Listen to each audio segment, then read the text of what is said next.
सभी को हमारे YouTube चैनल पर मोस्ट वेलकम है दोस्तों इस वीडियो में जो हम डिस्कस करेंगे टॉप 25 क्वेश्चन डिस्कस करेंगे जो कि आपका जीके का क्वेश्चन है। और ये जो क्वेश्चन सेलेक्ट किया हूँ दोस्तों, ये 10 वर्षों से लगातार ये क्वेश्चन पूछता आ रहा है, तो काफ़ी इम्पोर्टेंट प्रश्न होने वाला है इस वीडियो में। तो वीडियो को लास्ट तक देखिएगा, काफ़ी ज्ञान अर्जित करेंगे इस वीडियो से। तो चलते हैं, स्टार्ट करते हैं। आज का पहला क्वेश्चन आपके स्क्रीन पे आ चुका है। क्वेश्चन में पूछा गया कि निम्नलिखित में से कौन सा प्रेक्षपास्त्र वायु से वायु वाला प्रेक्षपास्त्र, यानी कि वायु से वायु में मार्क करने वाला प्रेक्षपास्त्र इनमें से है। तो यहाँ पे जो अस्त्र है, अस्त्र ये एक प्रेक्षपास्त्र ऐसा है जो आपका वायु से वायु में मार्क करने वाला है। क्या है? वायु से वायु में मार्क करने वाला है। यहाँ से आपका बी ऑप्शन करेक्ट होगा। चलिए अगला क्वेश्चन पर चलते हैं। क्वेश्चन नंबर 2 है।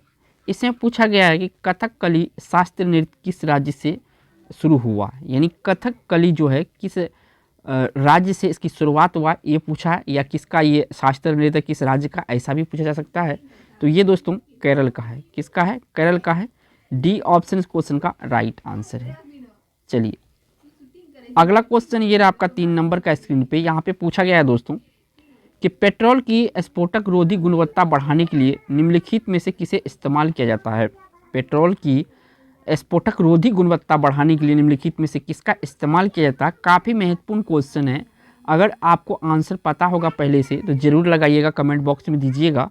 तो इसमें जो इस्तेमाल होता है टेट्रा एथिल सीसा होता है। क्या होता है? टेट्रा एथिल सीसा होता है। तो इस क्वेश्चन का जो ए ऑप्शन यहाँ पे करेक्ट होगा, टेट्रा एथिल सीसा इस्तेमाल होता है। चलिए अगला क्वेश्चन पर चलते हैं। अगला क्वेश्चन ये रहा 4 नंबर का, काफ़ी महत्वपूर्ण क्वेश्चन है ये भी। शास्त्रीय नृत्य ओडिसी किस राज्य की उपज है, या किस राज्य की ये लोक नृत्य है, ऐसा भी पूछा जा सकता है। ठीक है ना, लोक नृत्य। तो ये लोक नृत्य है ओडिशा की, जैसे कि नाम से ही जाहिर होता है इसमें ओडिसी है, और तो ये ओडिशा की जाहिर सी बात है। तो कॉमन है यहाँ से याद रखने के लिए। चलिए अगला क्वेश्चन पर चलते हैं। अगला क्वेश्चन ये रहा 5 नंबर का, काफ़ी महत्वपूर्ण क्वेश्चन। पूछा गया किसी कंप्यूटर में जोड़ने तुलना करने और मिलाने की कार्य कहाँ होता है। जोड़ने, तुलना करने और मिलाने का कार्य कहाँ होता है या कहाँ संपन्न होता है, ऐसा भी पूछा जा सकता है आपसे। तो याद रखिएगा ये सारा काम जो होता है स्मृति चिप यानी कि मेमोरी चिप में होता है, यानी डी ऑप्शन इस क्वेश्चन का राइट आंसर होगा। और ये जो कंप्यूटर साइंस है, कंप्यूटर साइंस है, ये काफ़ी महत्वपूर्ण क्वेश्चन है, तो याद रखिएगा इसका आंसर। चलिए अगला क्वेश्चन पर चलते हैं। अगला क्वेश्चन ये रहा 6 नंबर का, और ये साइंस बायोलॉजी से क्वेश्चन है कि पित्त का स्रोत क्या है। तो पित्त का स्रोत जो दोस्तों यकृत होता है। क्या होता है? यकृत। यहाँ पे जो प्रोडक्शन होता है पित्त का, ये प्रोडक्शन यहीं पे होता है, यकृत में होता है, यानी कि इसको इंग्लिश में क्या कहते हैं? लीवर कहते हैं। यहाँ पे होता है। अगर पित्त पूछे पित्त जमा कहाँ पे होता है, तो पित्त जमा जो होता है दोस्तों पित्ताशय में होता है। कहाँ पे होता है? पित्ताशय में होता है। बी ऑप्शन सही होगा। चलिए याद रखिएगा। चलिए अगला क्वेश्चन पर चलते हैं। अगला क्वेश्चन ये आपका 7 नंबर का पूछा गया है कि उस विटामिन का नाम बताइए जो किसी भी मांसाहारी भोजन में नहीं मिलता है। तो देखिए इनमें आपका B12 भी मिल जाएगा, BC मिल जाएगा, विटामिन C मिल जाएगा और K मिल जाएगा। विटामिन D जो है दोस्तों ये आपको सूर्य के धूप से मिलता है। तो याद रखिएगा ये किसी भी मांसाहारी पदार्थ में नहीं होता है विटामिन D। तो इस क्वेश्चन का यहाँ से C ऑप्शन करेक्ट हो जाएगा। चलिए अगला क्वेश्चन पर चलते हैं। अगला क्वेश्चन ये रहा 8 नंबर का, और यहाँ से पूछा गया है वाहनों के अग्रदीप यानी हेडलाइट में किस प्रकार का दर्पण इस्तेमाल होता है। काफ़ी इंपॉर्टेंट क्वेश्चन है, और आंसर किस तरह से आपको देना है यहाँ पे ध्यान से देखिएगा। अगर यहाँ पे परवलय दर्पण होगा तो इस क्वेश्चन का राइट आंसर ये डी ऑप्शन सही हो जाएगा। ठीक है ना, याद रखिएगा अगर यहाँ पे परवलय दर्पण होगा तो 100% आंसर आपका कौन सा सही हो जाएगा? परवलय दर्पण सही हो जाएगा। अगर परवलय दर्पण नहीं होगा तो उस कंडीशन में आपका अवतल दर्पण जो है, अवतल दर्पण तब जाके सही होगा जब ये अगला ऑप्शन यहाँ पे नहीं होगा। तो ध्यान रखिएगा इसको ऑप्शन देते वक्त। चलिए अगला क्वेश्चन पर चलते हैं। अगला क्वेश्चन ये रहा 9 नंबर का। पूछा गया है किसी बिजली की इस्तिकरी को गर्म करने के लिए किस धातु का प्रयोग किया जाता है। तो ये नाइक्रोम या निक्रोम जो लिखा है यहाँ पे नाइक्रोम कहते हैं, यहाँ पे नाइक्रोम ऐसा भी लिखा जा सकता है। नाइक्रोम का इस्तेमाल होता धातु का हिट करने के लिए। ठीक है, चलिए अगला क्वेश्चन पर चलते हैं 10 नंबर पर। 10 नंबर क्वेश्चन ये रहा दोस्तों, और ये आपका पूछा गया है जंग से बचाने के लिए लोहे से बने पानी की पाइप पर जस्ते की परत चढ़ाने को क्या कहते हैं? काफ़ी महत्वपूर्ण क्वेश्चन है। अगर लोहा को जंग से बचाना है दोस्तों तो यहाँ पे क्या किया जाता है, तो जस्ता का परत चढ़ा दिया जाता है लोहा के ऊपर, इसमें जंग नहीं लगता है, इस बात को याद रखना है। दूसरा यहाँ पे जो क्वेश्चन पूछा गया है तो उसे क्या कहते हैं, तो उससे वल्नीकरण कहा जाता है। क्या कहा जाता है? वल्नीकरण कहा जाता है। और ये फिजिक्स का क्वेश्चन है, काफ़ी VVI क्वेश्चन है, प्रीवियस ईयर में बहुतों बार ये क्वेश्चन पूछा जा चुका है। चलिए अगला क्वेश्चन पर चलते हैं। अगला क्वेश्चन ये रहा आपका 11 नंबर का, और यहाँ से पूछा गया है यूरेनियम विखंडन सतत प्रक्रिया को जारी रखने में किस कण की जरूरत होती है? काफ़ी महत्वपूर्ण क्वेश्चन है ये आपका फिजिक्स केमिस्ट्री से, ठीक है। तो देखिए यूरेनियम विखंडन का सतत प्रक्रिया को जारी रखने के लिए यहाँ पे जो इस्तेमाल होता है इसका, तो ये होता है आपका न्यूट्रॉन। न्यूट्रॉन का यहाँ पे न्यूट्रॉन कण की जरूरत पड़ती है। तो इस क्वेश्चन का राइट आंसर यहाँ से सी ऑप्शन यहाँ पर करेक्ट हो जाएगा। चलिए अगला क्वेश्चन पर चलते हैं। अगला क्वेश्चन ये रहा आपका 12 नंबर का क्वेश्चन है। पूछा गया कि पेंसिलिन किससे प्राप्त की जाती है? काफ़ी महत्वपूर्ण क्वेश्चन है कि पेंसिलिन किससे प्राप्त की जाती है। तो पेंसिलिन जो है आपका फूफन यानी कि प्राप्त की जाती है, ये ऑप्शन यहाँ पे सही है। चलिए अगला क्वेश्चन पर चलते हैं। अगला क्वेश्चन ये आपका 13 नंबर का, काफ़ी महत्वपूर्ण क्वेश्चन है ये आप सभी के एग्जाम के लिए आने वाले। अंग्रेजों द्वारा निम्नलिखित में से किस क्रांतिकारी को फांसी की सजा दी गई थी?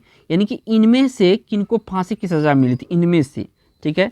यहाँ पे जो दोस्तों फांसी की सजा मिली थी इनमें से ये मिले थे राजगुरु। क्या? राजगुरु को यहाँ पे फांसी की सजा मिली थी। डी ऑप्शन क्वेश्चन का राइट आंसर है। चलिए अगला क्वेश्चन पर चलते हैं। अगला क्वेश्चन ये आपका 14 नंबर का, और यहाँ से पूछा गया कि निम्नलिखित में से विटामिन ई का अच्छा स्रोत कौन सा है? ई इस तरह से लिखा जाता है, लेकिन यहाँ पे हिंदी पे लिखे हैं तो इस तरह से आ गया। तो ई का यहाँ पे सबसे अच्छा स्रोत अगर कहा जाए तो ताज़ी सब्जी जो है विटामिन ई का स्रोत है। यानी कि इस क्वेश्चन का राइट आंसर यहाँ पे डी ऑप्शन सही है। चलिए अगला क्वेश्चन पर चलते हैं। अगला क्वेश्चन ये आपका 15 नंबर का, और काफ़ी महत्वपूर्ण क्वेश्चन है। क्वेश्चन गांधी जी से जब रिलेटेड हो जाता है तो 100% आपके लिए इंपॉर्टेंट होता है। गांधी जी हो गया, नेहरू जी हो गया, डॉक्टर राजेंद्र प्रसाद हो गया, ये सबसे अगर क्वेश्चन है तो काफ़ी महत्वपूर्ण क्वेश्चन होता है। गांधी जी द्वारा सन 1933 ईस्वी तक संपादित समाचार पत्र का नाम क्या था?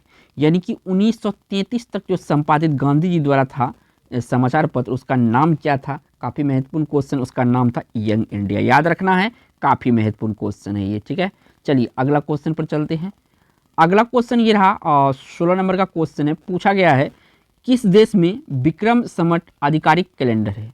विक्रम संवत जो आधिकारिक कैलेंडर है ये जो है ये नेपाल का है। कहाँ का है? नेपाल का कैलेंडर है। डी ऑप्शन यहाँ पे सही है। चलिए अगला क्वेश्चन पर चलते हैं। अगला क्वेश्चन ये रहा आपका 17 नंबर का, और यहाँ से पूछा जा रहा है आपसे कि निम्नलिखित में से कौन सा प्रक्षेपास्त्र भूमि से वायु में जाने वाला प्रक्षेपास्त्र है? यानी कि भूमि से वायु को मार करने वाला प्रक्षेपास्त्र इनमें से कौन सा है? तो ये है आपका त्रिशूल। त्रिशूल जो है ये भूमि से वायु में है।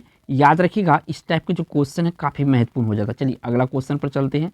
अगला क्वेश्चन ये आपका 18 नंबर का, और यहाँ से पूछा गया है कि मुद्रा आपूर्ति किसके द्वारा नियंत्रित की जाती है? जो मुद्रा आपूर्ति है या मुद्रा की पूर्ति है, रुपया की पूर्ति है, किसके द्वारा की जाती है? तो ये भारतीय रिजर्व बैंक के द्वारा। किसके द्वारा? भारतीय रिजर्व बैंक के द्वारा। और जब बैंकिंग प्रणाली में के तो भारत का ये सर्वोच्च बैंक है, ये बैंकों का बैंक है, ठीक है। ये सरकार का भी बैंक है, ठीक है, RBI, state bank of India. चलिए अगला क्वेश्चन पर चलते हैं। ये 19 नंबर का क्वेश्चन है। यहाँ से पूछा गया है आपसे कि भारत में राष्ट्रीय आय का आकलन सबसे पहले किया गया था। यानी कि इनमें से किसके द्वारा सबसे पहले जो राष्ट्रीय आय है, नेशनल इनकम है, इसको आंका गया था, इसको मेजर किया गया था। तो ये किया गया था दोस्तों किसके द्वारा? दादा भाई नौरोजी के द्वारा। किसके द्वारा? दादा भाई नौरोजी के द्वारा किया गया था। यहाँ से आपका सी ऑप्शन सही है। चलिए अगला क्वेश्चन पर चलते हैं। 20 नंबर पे काफ़ी महत्वपूर्ण क्वेश्चन है। यहाँ पे पूछा गया है कि WTO का मुख्यालय कहाँ है? WTO मतलब कि वर्ल्ड, ठीक है, वर्ल्ड ट्रेड ऑर्गेनाइजेशन, ठीक है, वर्ल्ड ट्रेड ऑर्गेनाइजेशन है इसका मुख्यालय, यानी कि हेडक्वार्टर पूछा गया है। तो इसका हेडक्वार्टर है आपका कहाँ पे? जेनेवा में। कहाँ पे? जेनेवा में। बी ऑप्शन यहाँ पे करेक्ट है। चलिए अगला क्वेश्चन पर चलते हैं। अगला क्वेश्चन 21 नंबर का है, और यहाँ से आपसे पूछा जा रहा है कि मुद्रा आपूर्ति किसके द्वारा नियंत्रित की जाती है? ये क्वेश्चन रिपीट हो चुका, आई होप। तो ये याद रखिएगा, भारतीय रिजर्व बैंक। कौन सा ऑप्शन सही होगा? भारतीय रिजर्व बैंक, यानी बी ऑप्शन सही होगा। चलिए अगला क्वेश्चन पर चलते हैं। 22 नंबर का क्वेश्चन है। यहाँ पे पूछा गया है किसी देश का आर्थिक विकास किस पर निर्भर करता है? और ये जो क्वेश्चन मैं लिया हूँ, जो प्रीवियस वीडियो दिया था उसमें ये क्वेश्चन शामिल था दोस्तों। तो ये क्वेश्चन का आंसर आपको बताना है ABCD में कौन सा आंसर इस क्वेश्चन का राइट आंसर होगा। जो भी आंसर है दोस्तों ABCD में ही आपका ऑप्शन छुपा हुआ है आंसर, तो आपको कमेंट में जरूर लिखना है। चलिए अगला क्वेश्चन पर चलते हैं। अगला क्वेश्चन ये आपका 23 नंबर का, और यहाँ से पूछा गया है जूट उत्पादन में सबसे प्रचुर प्रदेश कौन सा है। तो याद रखना है आपको, पश्चिम बंगाल जो है जूट उत्पादन में भारत में पहला नंबर पे आता है। अगर दूसरा नंबर पे पूछा तो दोस्तों आपको बिहार बताना है कि दूसरा नंबर पे। कभी कभी ऐसा होता है एग्जाम में पहला ना पूछ के दूसरा पूछ दिया जाता है, तो याद रखिएगा बिहार। चलिए अगला क्वेश्चन पर चलते हैं। अगला क्वेश्चन ये आपका 24 नंबर का, और यहाँ से पूछा गया है कि भारत में सबसे ऊंचा जलप्रपात कौन सा है। तो ये जोग प्रपात या गरसोप्पा प्रपात या महात्मा गांधी प्रपात इसको बोला जाता है, इन विभिन्न नामों से पुकारा जाता है। तो आपको इनके बारे में भी खास ध्यान रखेगा, क्योंकि ऑप्शन जो है आजकल इसी ट्रिकी टाइप से बनाया जाता है। चलिए अगला क्वेश्चन पर चलते हैं 25 नंबर पर, और इस वीडियो का लास्ट क्वेश्चन है। अगर आप यहाँ 25 क्वेश्चन देख लिए तो काफ़ी महत्वपूर्ण क्वेश्चन देख लिए और एग्जाम के लिए 1 से 2 नंबर अर्जित कर लिए। निम्नलिखित में से कौन सा देश पाक स्टेट से जुड़ा हुआ, यानी कि इसको ऐसा भी कहा जाता है पाक स्टेट। कैसे? पाक स्टेट भी कहा जाता है, तो याद रखिएगा दोस्तों, ठीक है ना। पाक स्टेट जो है ये भारत एवं श्रीलंका को जोड़ता है, ठीक है ना। बी ऑप्शन सही है। देखिए दोस्तों, इसी तरह के आप वीडियो देखना चाहते हैं तो इस चैनल को सब्सक्राइब कीजिएगा, और वीडियो पसंद आ गया तो लाइक जरूर कीजिएगा। थैंक्स फॉर वॉचिंग दोस्तों।